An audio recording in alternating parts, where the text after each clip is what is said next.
Hello बच्चों, let's read the question.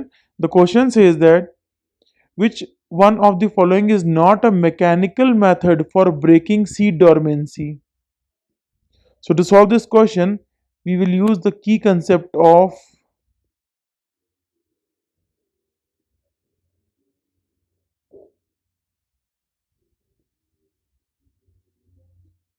seed dormancy. Seed dormancy मतलब होता है स्लीपिंग. सीड जब तक उग नहीं रही है वो स्लीपिंग स्टेट में है, इसी को बोलते हैं हम सीड डोरमेंसी. सो सीड डोरमेंसी को ब्रेक करने के बड़े सारे तरीके हो सकते हैं. पहला उसमें होता है स्कैरिफिकेशन. स्कैरिफिकेशन में क्या करते हैं,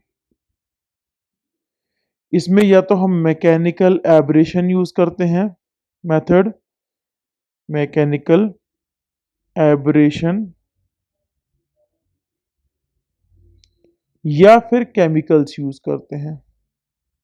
हमसे पूछा इसमें से कौन सा मैकेनिकल मेथड नहीं है. मैकेनिकल एब्रेशन यानी हम उसको मैकेनिकली एक एब्रेशन कॉज करते हैं उसके ऊपर, चाहे शेक कर करके, चाहे थ्रेशिंग करके, कुछ भी, लेकिन मैकेनिकल होता है.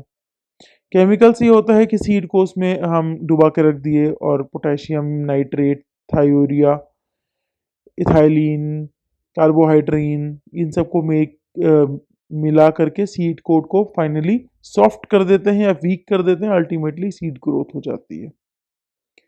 बट इसमें मैकेनिकल एब्रेशन लग रहा है, तो ये हमारा आंसर तो नहीं हो सकता. नेक्स्ट ऑप्शन हमारा है जो हमारा जो सीड डोरमेंसी को ब्रेक करता है वो है लो टेम्परेचर. लो टेम्परेचर भी बोला जाता है इसको, चाहे हम इसको चिलिंग भी बोल सकते हैं. चिलिंग बोलेंगे तो भी सेम चीज बनेगी. बहुत सारे वुडी और कुछ हर्बेशियस स्पीसीज ऐसी होती हैं जिनको चिलिंग यानी उनको 0 से 5 डिग्री सेल्सियस तक का टेम्परेचर दे दिया जाता है, जिसमें वो अपनी डोरमेंसी ब्रेक कर देती हैं. ऑल्दो बहुत सारे मैक्सिमम ऐसे प्लांट्स होते हैं जो इस टेम्परेचर पे ग्रो ही नहीं करते हैं, बट कुछ हर्बेशियस प्लांट्स और वुडी प्लांट्स होते हैं ऐसे जो 0 से 5 डिग्री सेल्सियस पे चिलिंग के टाइम पे अपनी डोरमेंसी को ब्रेक कर देते हैं. थर्ड ऑप्शन है इसका अल्टरनेटिंग टेम्परेचर्स. किसी डिफरेंट कलर से इसको लिखते हैं, अल्टरनेटिंग टेम्परेचर. अब एक था चिलिंग जिसमें हम सिर्फ ठंडा कर रहे थे, इसमें अल्टरनेट करेंगे यानी कभी हाई टेम्परेचर देंगे, हाई, कभी लो देंगे, कभी ज्यादा कभी कम. इससे भी सी डोरमेंसी ब्रेक हो जाती है.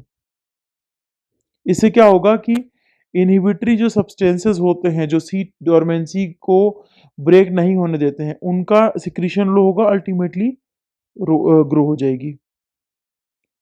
उसके बाद एक एक ट्रीटमेंट आता है जिसको बोलते हैं रनिंग वाटर ट्रीटमेंट.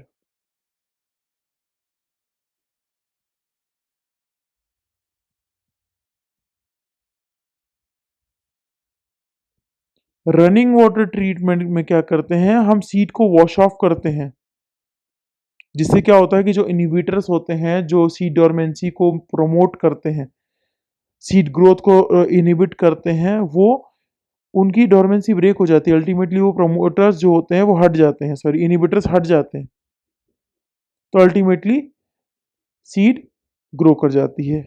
उसके बाद एक तरीका आता है जिसको बोलते हैं लाइट.